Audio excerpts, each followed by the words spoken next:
I try to turn whatever I can into a game. And finance has become a game for me. Like, I do like the little color charts. I want to see exactly how much money I can put towards savings or debt each month, and that continues to motivate me.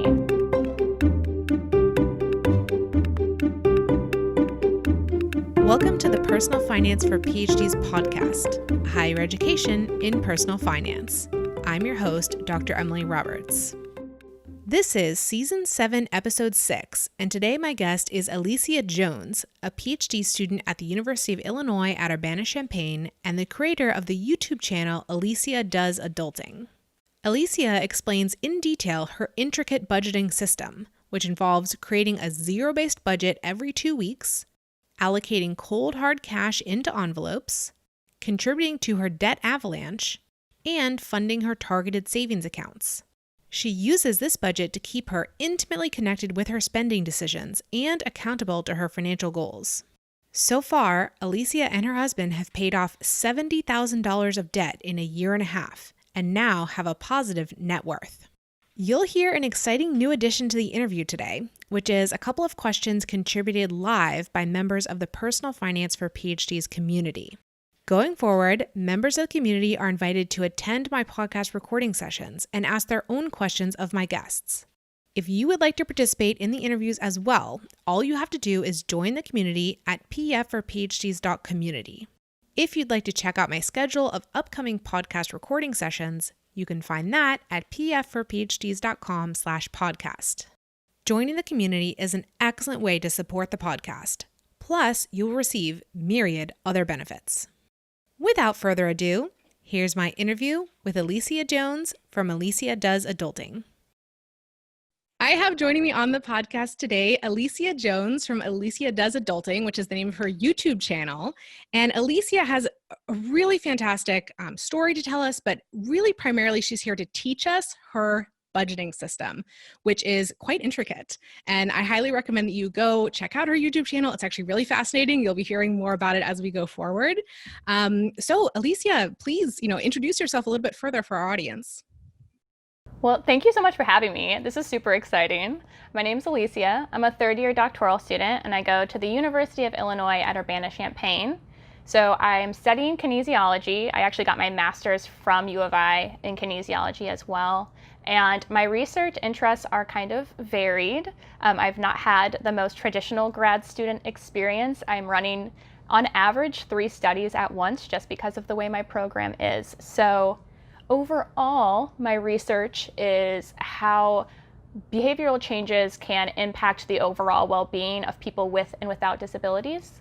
So I also work in MS work, I work in breast cancer work, so I kind of do a little bit of everything, but it's nice being in kinesiology because you get to wear leggings to class sometimes. So if you're looking for a major or concentration, highly recommend exercise science for that. All right, that's really fun. Well, thank you so much for sharing that. And along the way of your grad school journey, or maybe before, I don't know, you developed an interest in personal finance. And in particular, you started your YouTube channel, Alicia Does Adulting. The channel name is quite general, but I think that you mostly talk about personal finance stuff. Is that right? Yeah. So the way that I introduced the channel is that I'm attempting to get my life together and I'm focusing on finances first. Eventually, I would like to fully adult. With all of the aspects of adulting, but I'm not there yet. I'm still working on the money part. Well, the money part's it takes a lifetime, right, to work all this stuff out. So I'm really excited to get to the topic of our conversation today, which is on your budgeting system, which of course, when I saw your YouTube videos, I was absolutely fascinated by this. So please, I know it's going to take a little while to explain, but just kind of walk us through like all the different elements that you use for your budgeting. Definitely. So I will start off with, I'm not saying that this budgeting system is for everyone. Everyone has like their own way of making this work for them. I actually originally started doing a monthly budget and it failed horribly. And so I kind of started playing around with it from there. So the way that I will describe my budgeting system is that it is a zero-based paycheck to paycheck budget. So what does that mean? Zero-based means that I take any remaining penny after my bills, expenses, free spending money, any of that, and it gets given a specific job. So before the pandemic, that was pretty much exclusively going towards debt, when the pandemic hit, I switched my goals and I wanted to save some money, so it all went there. So I have $0 left after my paychecks are all cleared. I do keep a little bit of money in my checking account just because math is not always my friend and sometimes I forget something. So I leave about a $100 cushion so you don't have to worry about overdraft fees this way.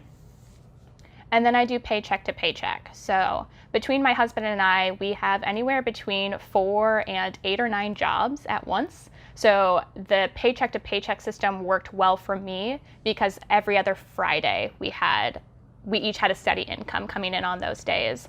So all of the bills that come up during that pay period, I take care of all of that during that paycheck. And then if I'm saving up for something, I can kind of devote that. So it comes down to a lot of planning and a little bit of strategy, I guess. Yeah, let me make sure I understand exactly what's going on here, because this is definitely different from how I budget and probably how most people do it, which is, one of the reasons why I wanted to have you on. So when you say that you have the zero-based budget, is what you mean that when you receive your pay, or at least every second Friday when you're sort of settling up, you are at that point allocating all of the money for the upcoming 2 weeks? Is that right? So I do it within the week. So anything that was due on that Friday, I account it starting there up until the next Thursday. So whenever the bills hit, for the most part, I tend to pay my bills about 2 weeks in advance just because I'd never want to miss it. So that just tends to be my system. But if you look at a true paycheck to paycheck, it would be within that Friday to the following Thursday. Okay. And then I understand, the bills that have come in, like that's a fixed amount, you know what it is. What about money that's sort of up to you, like, your grocery spending or like some discretionary money? Are you allocating like a maximum that you're going to put towards that, or how do you handle variable expenses? So this is where my system probably gets more complicated to people, but it's what works for me.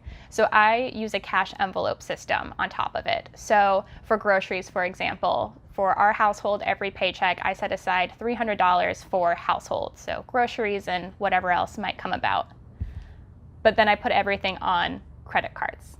So if you watch my channel, you'll see I will do an expense tracker where I go through every single penny that I spent, and then I actually will take the money out of the cash envelopes. The reason why I like this system is I am a chronic spender. I actually managed to get myself into $15,000 of debt in my early 20s, and I never want to be in credit card debt like that again. And so this is a way of kind of like a checks and balance system. So if I didn't have that check, for me personally, if I say I'm only spending $50 on clothing and then I find a $75 outfit that I really want, in my brain, I still want credit card. I want to put it on a credit card. I want it now, that kind of thing. So what I can do with my system is, okay, I bought the $75 outfit. I have to make a sacrifice somewhere else because I don't have any flexibility. So that $25 could come out of my household to make up the difference, but then I can't spend all of my money on household. So it kind of becomes a checks and balance system. And for me, I'm flexible with it. Some people with the envelope system, it's very much like when you hit the end of your envelope, you cannot spend anymore. And I just kind of give myself a little bit more leeway. Things come up, or sometimes you just need to de-stress a little bit, and maybe you go out and have a drink with a friend or something. And so as long as I'm making sacrifices and none of it stays on my credit card, then I'm happy with it. So the cash aspect is actually a stand-in for just, this is the limit, right? So it's not, the important part is not literally that you're using cash, because ultimately when you make the purchases, you are not using cash, you're using credit cards.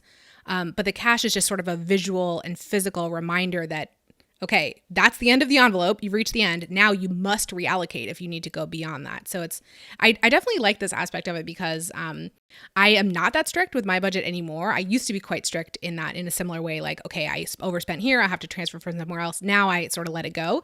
But I definitely find it attractive to, at the end of the day, make sure everything's, added up to zero, right? To account for the entire paycheck. Okay, so we've talked about it being a paycheck to paycheck budget, a zero-based budget. You're allocating every single dollar that's coming in. We talked about the cash envelopes. Are there any other elements to your budget that you'd like to share? I think the big thing for me, and it's one of the things that I think some people don't understand, like if you've watched the channel for a little bit, it's strict and slightly complicated, but it also allows for a lot of flexibility. And that was something that was really important to me. Everyone that's listening to this is either in grad school or wants to go to grad school or has experienced grad school, and we know how stressful it is. And I try to add as little extra stressors to my life as I can, but I have a bunch of student loan debt that I really want to pay off. I have a bunch of financial goals. Like I'm working towards technically retiring early. Like I want to have that kind of cushion in my bank account. So I want to start working towards those goals, but I also just don't want to stress myself anymore. So it is a little bit time consuming, which is why I'll say it's probably not for everyone, but it is something to potentially give it a try. It's been really fun on the YouTube channel in particular because I get to hear people trying my system, and it was never really meant to for other people to try it. It's just what worked for me. And so it's been really cool to hear success stories about how it worked. So if you're interested in it, definitely give it a shot. There was one more thing that I wanted to ask you about, which is I believe that you also use sinking funds or I use the term targeted savings accounts for that. Is that the same as your envelopes, or is that a separate sort of variation on that? It's very similar, but I leave my sinking funds online because they're usually bigger purchases and I just don't want to have that cash on me personally. So I put all of my sinking funds into one checking account, and then I have an online tracker for everything. And it's a similar kind of grace system of, I actually have 3 sinking funds that are negative right now, and it's because I've borrowed from other places. So we do an annual trip to Canada, but we didn't this year because the borders were closed. So I have some money set aside in that account that I can borrow from. And I do highly recommend sinking funds or targeted savings.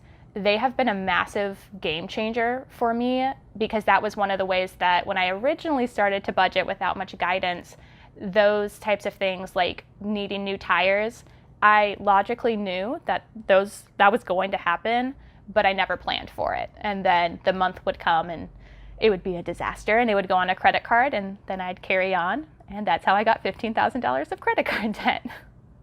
Yeah. Can you actually, for the listener, explain a little bit further what a sinking fund or a targeted savings account is, and actually give a few maybe examples or your list of which ones you have named?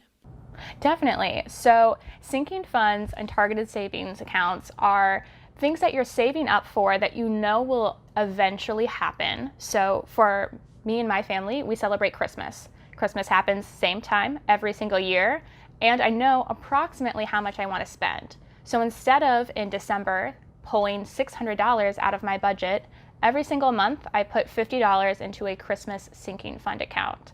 I have some for the Canada trip that I mentioned, which is usually about a $2,000 expense. So I save a couple $100s every single month, so it doesn't feel super overwhelming to me. And I actually did some research into sinking funds because they were such a game changer, and I'm a grad student nerd, so I wanted to know what the literature said. And it's actually a concept of being able to allocate money with a name. So I don't know if any listener or if you might have this experience, but I've actually always been a semi-decent saver. I always had money, and usually several $1,000s at least, in my savings account, but then my tires would blow up and I would need new ones, and I'd put it on a credit card. Because to me, in my brain, that wasn't an emergency. I shouldn't take that out of my emergency savings. That money always has to be there. And so by allocating this little bit of money that kind of just sits to the side that has a name, it makes the rational jump of, oh, I need new tires. I have a car maintenance fund. It comes from the car maintenance. So that is probably one thing I will keep the rest of my life, no matter what. It is a massive game changer for me. Yeah, I absolutely love sinking funds and targeted savings accounts as well. I started using them in grad school as well. When, similar to you, I had some expenses come up, and in our case, we didn't go into credit card debt, but we just had to like say no to a bunch of stuff that we didn't want to say no to, and it kind of helped us realize, okay, well, we do need to do some advanced planning for these sort of large expenses that come up every so often. So I started using them in grad school as well, and I did have a year when I didn't use them, which was the year from when we left Durham, where we were living during graduate school, and moved to Seattle. And so for that first year in Seattle, it was like, everything was in upheaval, and we had no idea, it was a lot harder to predict your expenses, like once you moved to a new place, et cetera, et cetera. But after that year, I was like, nope, I'm tired of living this way. I need to go back to having the targeted savings accounts in place. So they're back in place and, still in play, which has been wonderful. Of course, 2020 has thrown things off quite a bit. Like, you didn't end up using your, Canada trip money. And certainly we've had spending opportunities that we anticipated that didn't happen. And so there's definitely been some reallocation, but, you kind of have to roll with it. So actually, we have a question that just came in from one of my Personal Finance for PhD community members. I invite my community members to listen in on my podcast recordings. So if you are listening to this podcast and you want to be in on these recording sessions and ask your own questions, I invite you to join the community. You can find it at pfforphds.community. So the question that just came in is, why or how did you decide to use both cash and a credit card and not just cash? What do you do with the cash since you're not actually spending it? And this is exactly a question that I was going to ask too. So please go ahead. Yeah, this is one of the biggest questions that I get. So the big reason why I didn't want to use just cash is because I'm on campus very late at night. And so I didn't feel comfortable. I have a very relatively safe campus, but I just didn't want to have any extra money on me that I didn't need to have. I'm also not a purse or bag carrier, so I have just like a little wallet that has my keys. So having the credit cards was more convenient for me.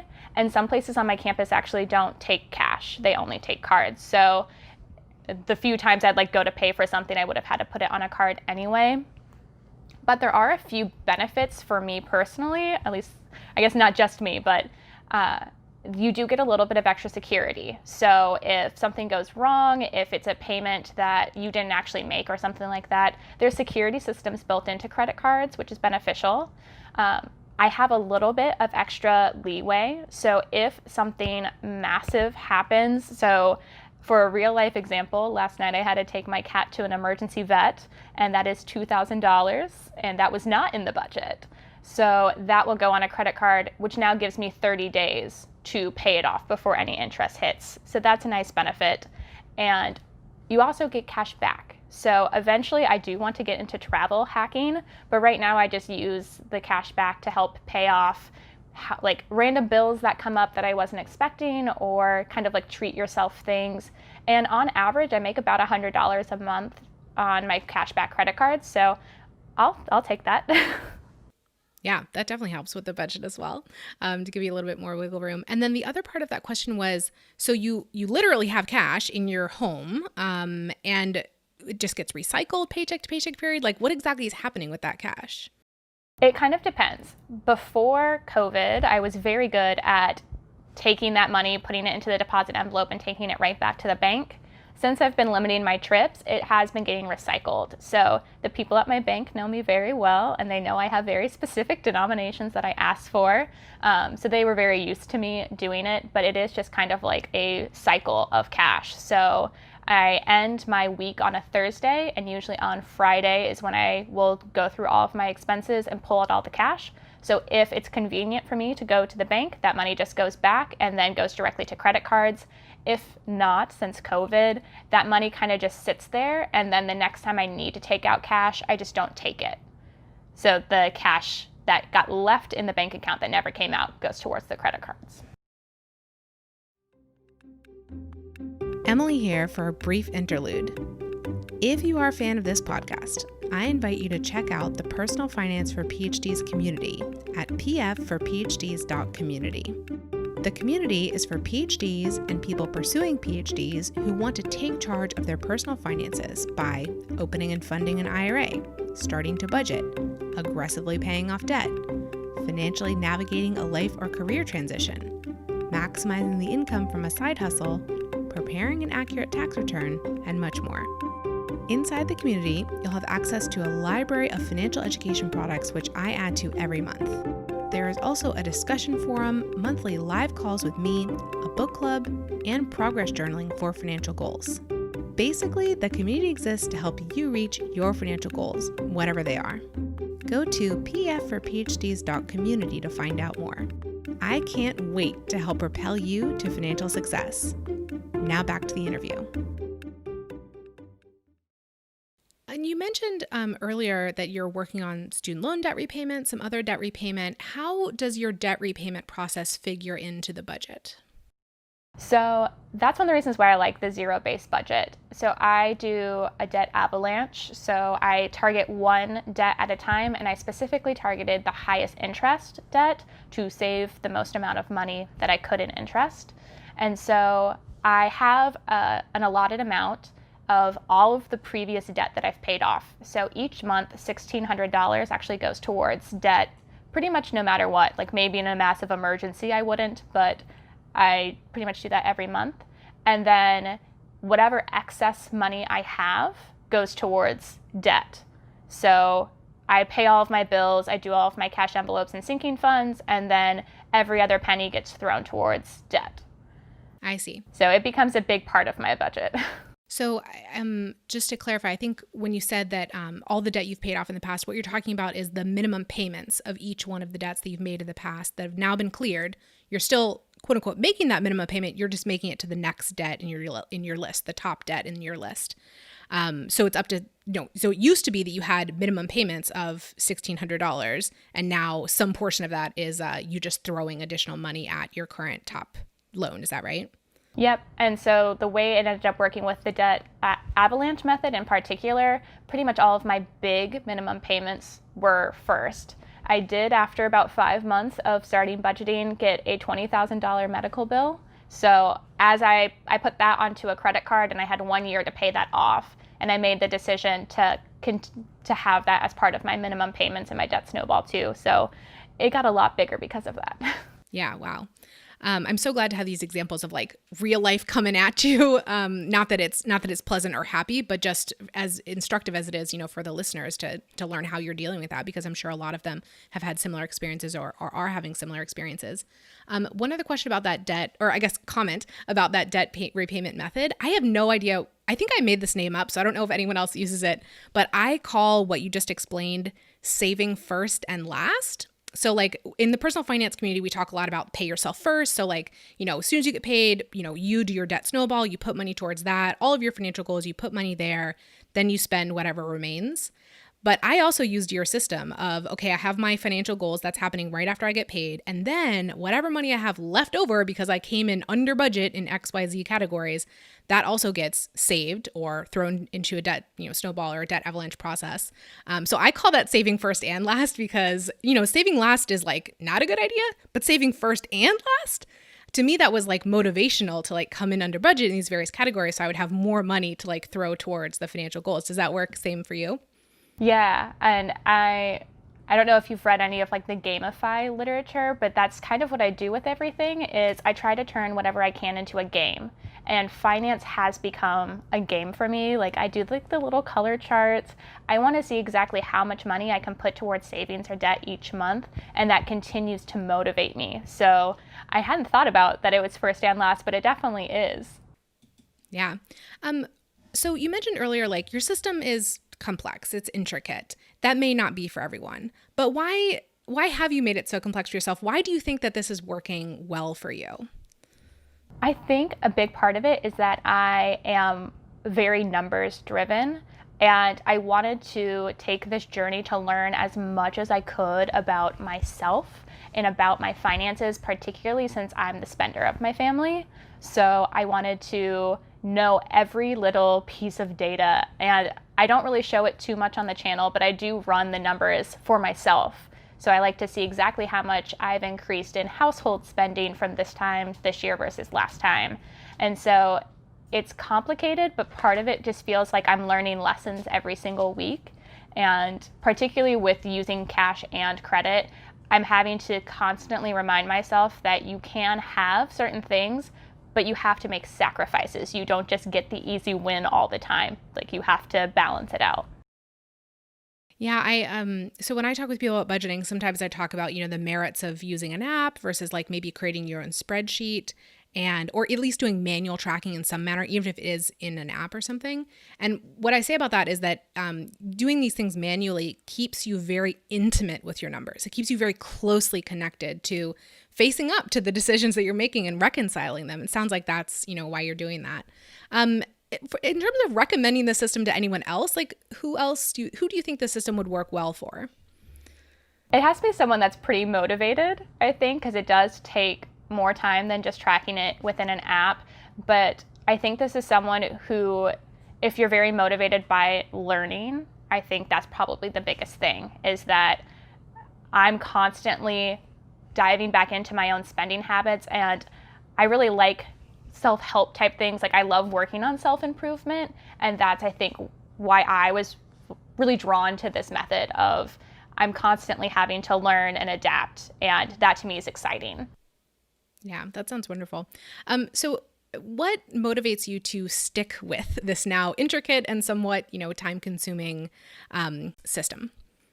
Honestly, one of the biggest things is accountability. So one of the reasons why I first started this channel is I've found that the more that I talk about things that I experience in my life, the more people I find who have experienced similar things or can relate and give advice. And so I started talking about money with my friends and family. I started talking about it on my YouTube channel. And if you follow it, I mean, you see just about everything that I spend and do and whatnot. Like, unless I forget something, you see it. And knowing that that's always there, that my friends are now tracking my progress in some ways on the times that I've just really wanted to, go and do something maybe not super crazy, but a little bit frivolous. I don't, because I know someone's holding me accountable to it. And unfortunately, I'm not the type of person that can just hold myself accountable. Having other people has really, really helped me in this journey. Yeah, I'll say another vote for that as well. So my current website, my home on the web is pfforphds.com. But during graduate school, I was actually blogging under a different, website, which was evolvingpf.com, Evolving Personal Finance. And I similarly, not as frequently as you, but I would do at least monthly reports of this was everything I spent. And this is a very popular thing to do on the internet at that time. And I'm sure still maybe on YouTube as well. And it was really, really great accountability for us, helping us to stick to our goals. And we used that during the time that we were in graduate school when we really had a tight budget and we had, high, lofty goals for our money. It seems less necessary in my life now post PhD, so I've kind of moved on from it, but it was a really, really useful tool for that time. And just actually to mention the community again, this is something that any listener can do through the PF for PhDs community. If you choose to use it that way, it can be great for accountability, and you're welcome to report all your spending inside that community as well if you want. It'll be private; it won't be open for everyone to see, but you will have the other community members there to, at least in theory, hold you accountable. I was also thinking about, your debt repayment journey. And now you said earlier that you've also started saving up more since the pandemic. Maybe your priorities are a little bit different. Can you talk about, using this budgeting system and how you're motivated to use it towards your financial goals? Yeah, so I started this journey with $120,000 of debt. And actually just this month I'm under the $50,000 mark. So we're making some pretty good progress. But it comes back to the idea of kind of gamifying everything. I turn as much as I can of my life into a game to keep it fun and interesting. And so each month being able to see my savings account get higher, and then you get additional interest, which is also a nice little boost because it feels like free money. And then seeing my interest amounts go down when I pay off debt, or just seeing the numbers go down. Each and every month I track that. I track both of those, and then I also track my net worth. And so each of those has become a game to me. And again, I try to not have too much stress in my life. So if my net worth goes down, I don't beat myself up over it. I know it's part of the journey.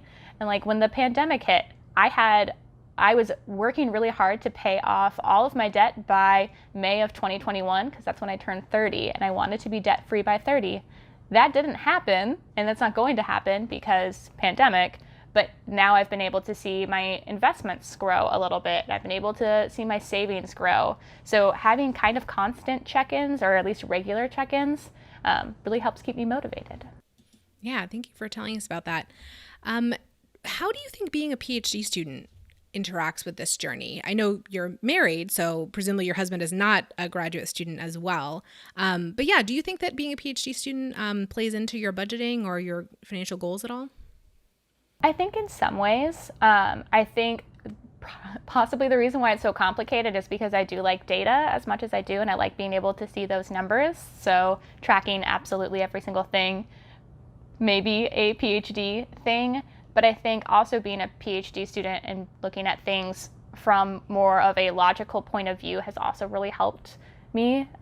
Being able to sit down and like logically look at the debt versus how much money I could have in retirement has really helped me on the journey. It's helped me take some of the emotions out of finance when finance is a very emotional thing. It can be your entire life. So I think that's kind of where the PhD-ness comes out. Yeah, more of like the personality of a PhD student or PhD. Yeah. Will you please recommend a video or two if people want to check out your channel, Alicia Does Adulting? So you count cash on your channel, which I had never watched a video of before, but now that I've seen it on your channel, wow, it's actually pretty riveting. Will you recommend a video or two for people to kind of get an intro to you? Yeah, so if it sounds really odd when you tell people the first time. I'm a former bank teller, so the sound of cash is very soothing to me. So that's how I actually found Personal Finance YouTube, was cash counting. So any of the budget with me's, you can see in detail how I do my budgets and then see the cash counting, which is very fun. And I actually have a video coming out this next week, which is really exciting. So before October 1st. And it's the science of cyclical savings. So I've kind of evolved my channel a little bit into at least 2 educational videos per month-ish when I can. And so I dug into financial literature and I started to find different saving strategies, investment strategies, different things that my population for the most part is not PhD students. They're not going to go to academic literature. So I kind of break it down into kind of more like lay terms for people, because I genuinely just want everyone to have like a good financial standing and for it to not be stressful for them. So that will be out next week, and I'm really excited to talk about that and how you can save 80% each month more than if you didn't have a plan. Oh, wow. Yeah, I'll definitely watch that video, and we'll link it from the show notes as well, because it should be out by the time this episode comes out. That sounds fabulous. I want to take a pause here and invite any members of the Personal Finance for PhDs community who have a question at this point. This is your opportunity to follow up with Alicia and maybe get some more specifics for your situation. Okay, so we do have one question that came in from a community member. Would you say that using cash is symbolic for you more than anything? I think symbolic is a really good word for it. I just need one extra thing of accountability.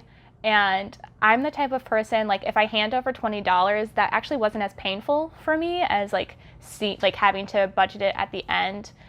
So using just cash envelopes didn't really work for me in that sense. But physically going through and like having to pull money out of my personal spending for an unexpected thing is very symbolic and just kind of helps visualize that process for me. Yeah, I really like that aspect of it as well. Thank you so much for sharing that with us. I actually didn't really catch on to that just from watching a few of your videos, that the cash was really being recycled at this point, not before, but at this point. We'll wrap up with our final question, Alicia, which is, what is your best financial advice for another early career PhD? My biggest advice is it's never too early to start, and it is never too late to start. Every little bit that I've done along the way has helped. Like every step you take really does help you. And if you have never really thought about looking at your finances, today is the day to start, because you never know when one of these unexpected, massive things are going to hit. And since I started my journey, I've had a lot of massive financial things happen. And because I understood my money and I understood where I was at, I could face $20,000 of medical debt with relative calmness, which I can guarantee you, Alicia from 5 years ago would have been a sobbing mess over all of it. And I was actually pretty calm. So that was my biggest advice, is just start. Even if it's small, even if it's $5, it really does add up. Yeah, I totally agree. And actually, just to give people some, scope, you said you've paid off, I think it's over $70,000 worth of debt right now. Over what time period did you do that? It's been about a year and a half. And then, Wow. yeah, our first year was really good. And then everything kind of hit the fan. This year has not been great, but we actually went from a negative $56,000 net worth, and we're now in the positives. We're about to hit 10,000, which might not sound like a big net worth to a lot of people, but it was a big deal for me to be positive. Yeah. You're now at a 10,000-aire, right? Yeah. Every order of magnitude we can celebrate. Well, this has been such a wonderful conversation, Alicia, and thank you so much for joining me and sharing your experience and your wisdom with my listeners. Well, thank you so much for having me. This has been super fun. Listeners, thank you for joining me for this episode. pfforphds.com/podcast is the hub for the Personal Finance for PhDs podcast. There you can find links to all the episode show notes and a form to volunteer to be interviewed. I'd love for you to check it out and get more involved. If you've been enjoying the podcast, please consider joining my mailing list for my behind-the-scenes commentary about each episode. Register at pfforphds.com/subscribe. See you in the next episode. And remember, you don't have to have a PhD to succeed with personal finance, but it helps. The music is Stages of Awakening by Poddington Bear from the Free Music Archive and is shared under CC by NC. Podcast editing and show notes creation by Lourdes Bobbio.